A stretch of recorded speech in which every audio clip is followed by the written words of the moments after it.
Selamat datang di Jejak Mistis 1313, tempat di mana kisah tidak selalu berakhir dengan logika. Malam ini kita akan menyelami dua kisah. Dua kejadian yang kelihatannya sama sekali tidak berhubungan. Tapi keduanya punya akar yang sama, di tanah Kalimantan. Tepatnya di dunia yang tak kasat mata. Semuanya berawal dari dua situasi yang, sulit dijelaskan. Ada dua orang perempuan yang dihantui oleh pertanda-pertanda aneh yang sama sekali nggak bisa mereka pahami. Coba Anda bayangkan, di satu sisi ada satu keluarga yang tiba-tiba didatangi ular kobra misterius di setiap rumah anggota keluarganya. Ular yang muncul lalu lenyap begitu saja. Sementara itu, di sisi lain, ada seorang guru berumur 35 tahun yang setiap malam dipaksa mengalami mimpi yang sama, menikah dengan mayat busuk yang terbungkus kain kafan. Oke, mari kita mulai dengan yang pertama. Kita ikuti dulu jejak kobra-kobra misterius ini.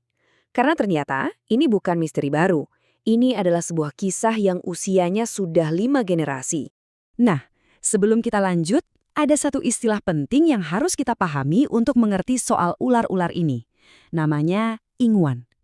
Dalam kepercayaan lama di Kalimantan, ingwan ini adalah semacam entitas gaib, seringnya berwujud hewan. Bisa dibilang penjaga spiritual keluarga yang diwariskan turun-temurun. Jadi, asal-usulnya itu dimulai dari generasi pertama, dari kakek buyut Laras, seorang pria bernama Datu, dan sebuah rahasia yang dia simpan rapat-rapat selama bertahun-tahun. Setiap malam, Datu punya kebiasaan aneh. Dia akan berbicara dengan seseorang atau sesuatu lewat jendelanya. Dan keluarganya dilarang keras untuk melihat siapa tamunya. Anaknya, Datung, cuma bisa menyaksikan dari jauh. Bertahun-tahun dia bertanya-tanya, siapa yang diajak bicara oleh ayahnya. Hingga suatu hari, tepat sebelum Datu pergi naik haji untuk selamanya, dia melakukan ritual itu untuk terakhir kalinya. Di saat itulah, Datung, anaknya, akhirnya tidak tahan lagi.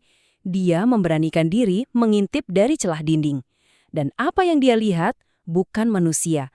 Ayahnya sedang berbicara dengan dua kobra raksasa yang berjenggot, sementara ribuan ular kecil mengelilingi rumah mereka. Malam itu, Datu mengucapkan selamat tinggal. Dia bilang, aku akan ke Mekah dan tidak akan kembali. Mulai hari ini, aku melepaskan kalian. Pesanku cuma satu, tolong jangan pernah ganggu anak cucuku. Dia melepaskan mereka, tapi dia juga menitipkan sebuah janji. Nah, dari sini keluarganya Laras akhirnya paham. Ular-ular kobra yang muncul di rumah mereka itu bukan ancaman.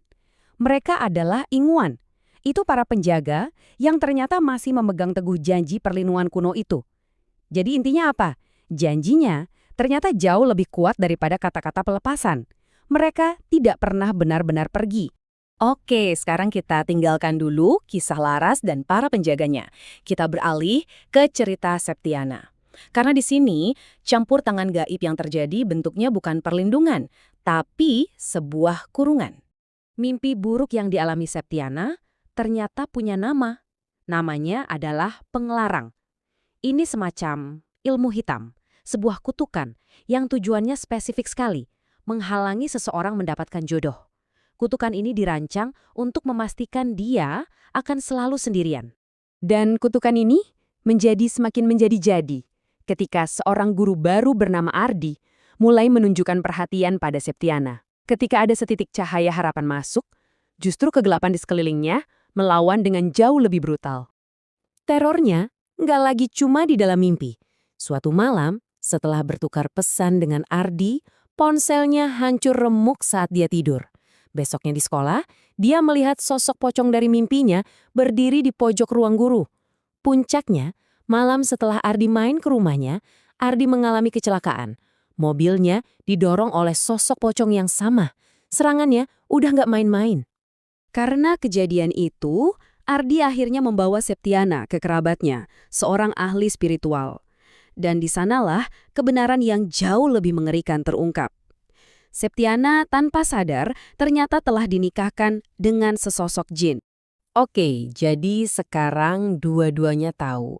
Laras tahu tentang penjaga gaibnya, Septiana tahu tentang pernikahan gaibnya. Sekarang tiba saatnya bagi mereka untuk berhadapan langsung dengan dunia lain itu. Heh. Untuk Laras, konfrontasinya terjadi saat dia sedang ada acara kampus. Tiba-tiba, dia diganggu oleh arwah perempuan dan jatuh sakit parah. Nah, dalam demamnya itu, dia bermimpi. Arwah itu berusaha menyeretnya ke sungai.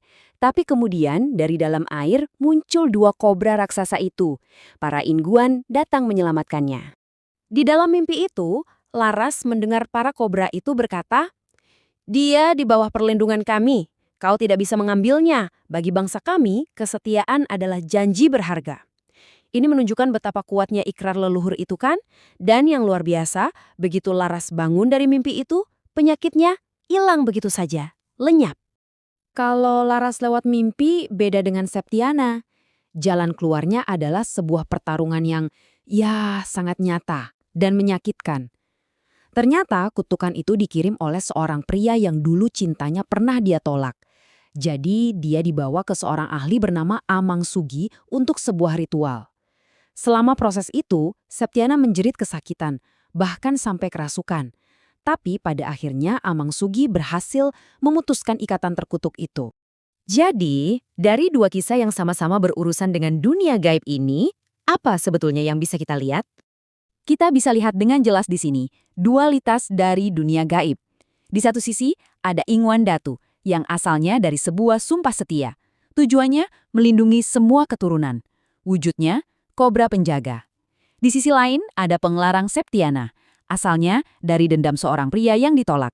Tujuannya mengisolasi dan memiliki satu orang. Wujudnya, pocong yang menghantui. Janji melawan dendam. Satu perempuan dilindungi oleh warisan yang bahkan tidak pernah dia tahu. Sementara yang satunya lagi dipenjara oleh dendam yang sudah lama dia lupakan. Ini benar-benar menunjukkan betapa tipisnya garis antara perlindungan gaib dan teror gaib. Kalau ternyata sumpah dan dendam bisa menembus dimensi, bisa bertahan lintas generasi, ini jadi bikin kita berpikir kan? Ikatan tak terlihat mana janji atau mungkin dendam yang sekarang sedang mengikuti langkah Anda.